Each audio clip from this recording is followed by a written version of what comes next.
Hello বন্ধুরা, সবাই কেমন আছো? কার কার এরকম আমার মতো মাখা পছন্দ? আশা করি সবারই পছন্দ। কারণ এই ধরনের মাখা কে না খেতে পছন্দ করে? তাহলে চলো রান্নাঘরে চলে যাই। একটা ফ্রাই প্যান নিয়ে হালকা একটু তেল দিয়ে কিছুটা বাদাম ভেজে নিচ্ছি। বাদামটাকে আমি সুন্দর করে ভেজে নেব। নেড়েচেড়ে একদম মিডিয়াম আঁচে দিয়েছি যাতে করে পুড়ে না যায়। সাথে একটু তেল দিয়েছি। তারপরে দেখা গেছে বাদাম একটু কম হয়ে গেছে, আরেকটু দিয়ে দিলাম। বাদামটাকে আমি সুন্দর করে নেড়ে চেড়ে ভেজে নেব।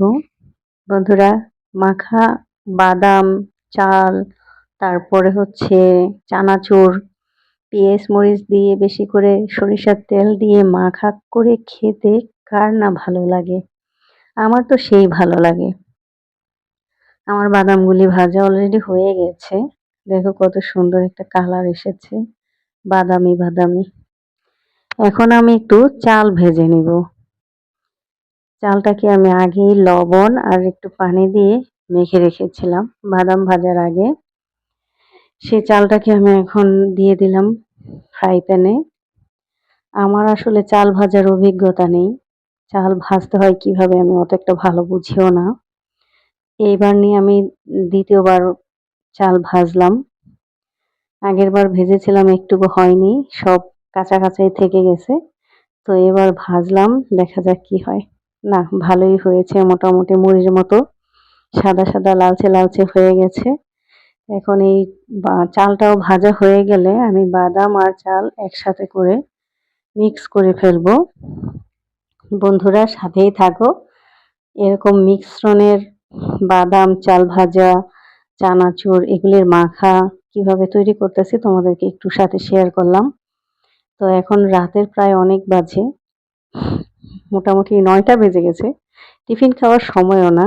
দেখো আমি অনেকগুলি মরিচ কেটে নিয়েছি, পেঁয়াজ কুচি নিয়েছি, সাথে একটা লেবুও কেটে নিয়েছি। এক প্যাকেট চানাচুর নিয়েছি।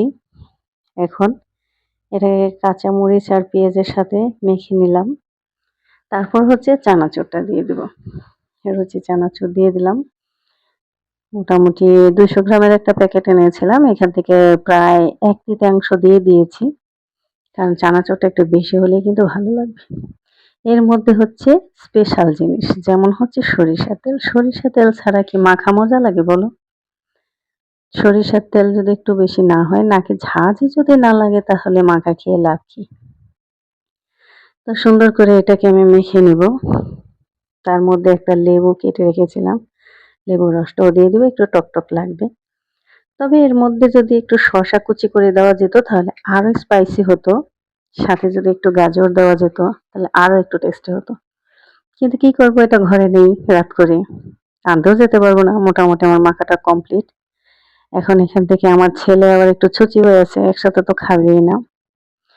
আমি আর আমার হাজবেন্ড খাবো, আর ছেলের জন্য আলাদা করে বাটিতে দিয়ে দিচ্ছি, ও আলাদা করে খাবে।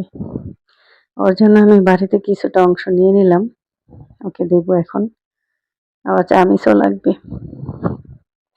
সবাই চলে আসো আমার এই মাখা খাওয়ার জন্য রাত করে, রাতে ৯টা বাজে। আমার হাজবেন্ডের অবশ্য জ্বর এসেছে, তার জন্য এই স্পেশাল আইটেমটা। তো বন্ধুরা, খাওয়া তো শেষ।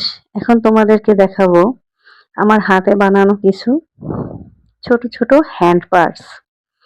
বন্ধুরা, এগুলি হচ্ছে কাপড়ের তৈরি হ্যান্ড পার্স। দেখো কতটা ইউনিক, কতটা সুন্দর, কতটা ইউনিক ডিজাইনের তৈরি করেছি। আমি নিজের হাতে তৈরি করেছি। যদি কারোর লাগে তাহলে অবশ্যই আমি হোয়াটসঅ্যাপ নাম্বার দিয়ে দেব, স্ক্রিনশট দিয়ে হোয়াটসঅ্যাপে অর্ডার করে দিতে পারো।